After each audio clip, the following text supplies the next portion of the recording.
உலகெங்கிலும் உள்ள doctor plus நேயர்களுக்கு வணக்கம்.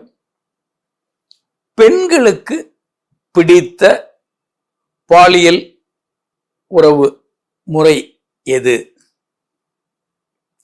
இதுல நம்ம நிறைய விஷயங்களை பார்க்கணும்.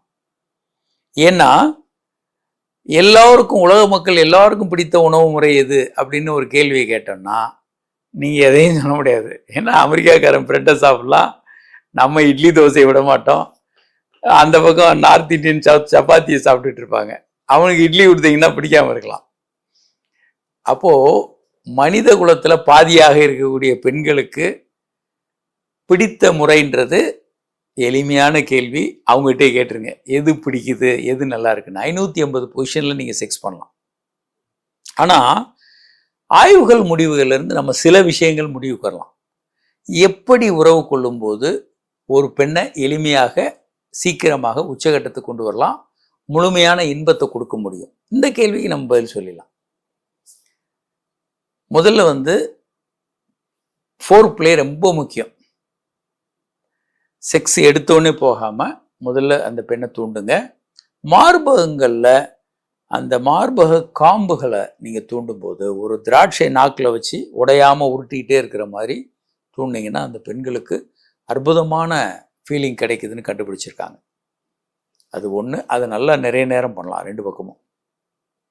இரண்டாவதாக பெண்களுக்கான கிளைட்டோரஸ், அதுதான் செக்ஸ் உறுப்பு பெண்களுக்கு. அதை நீங்கள் விரல்கள் நாக்கு மூலமாக தூண்டலாம்.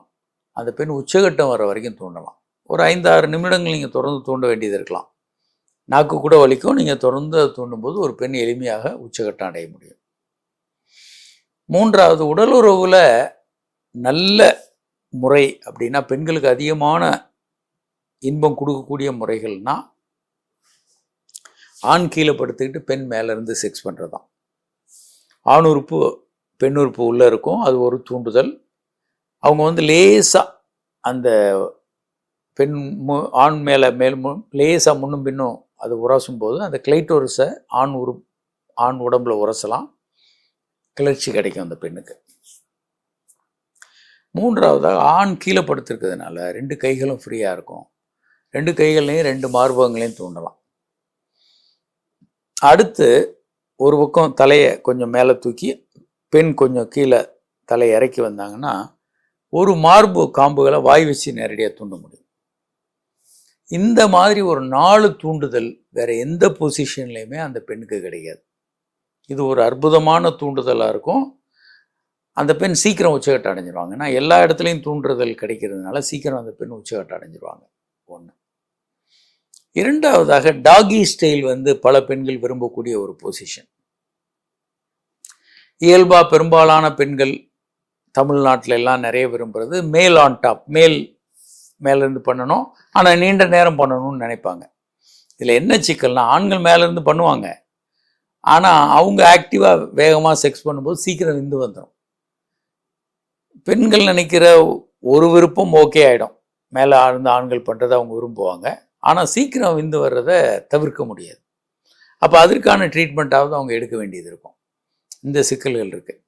பட் எளிமையான வழி என்ன அப்படின்னா, நீங்கள் பல பயிற்சிகளை தொடர்ந்து முயற்சி பண்ணிகிட்டே இருங்க. 550 பொசிஷன்ஸ் இருக்குது.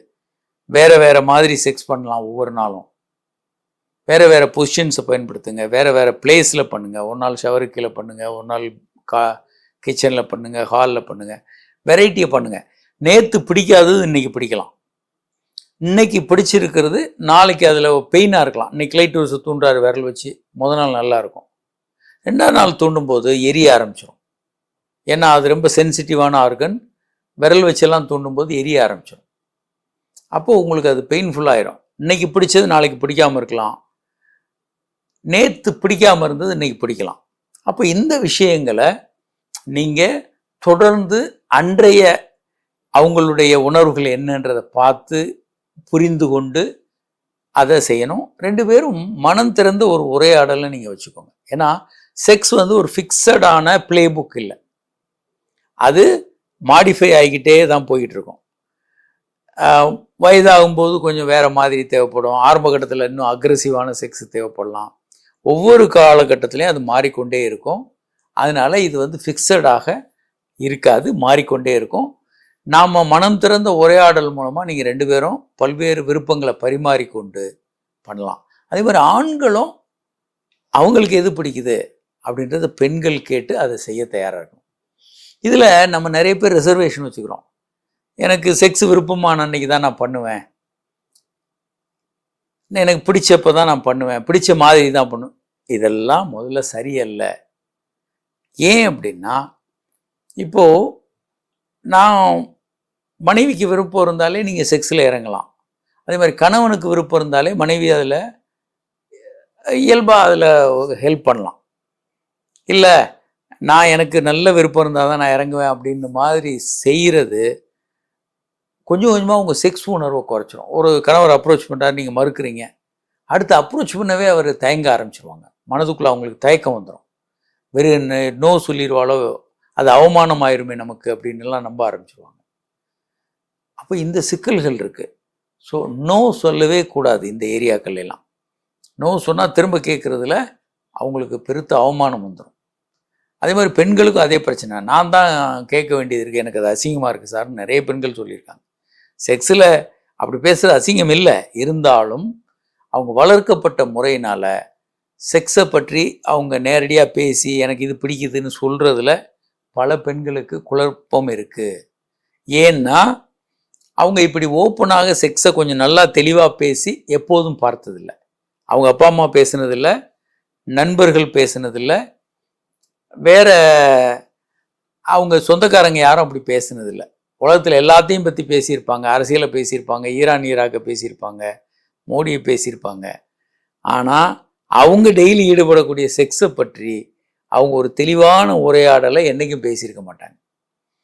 அப்போ இவங்களுக்கு அதை பற்றி பேசுவது வந்து தவறான செயல். எல்லாம் இயல்பாகவே ஃபென்டாஸ்டிக்காக நடந்துடணும் அப்படின்னு எதிர்பார்ப்புகள் இருக்கும். ஆனால் அப்படி ஒரு முறை இருக்காது.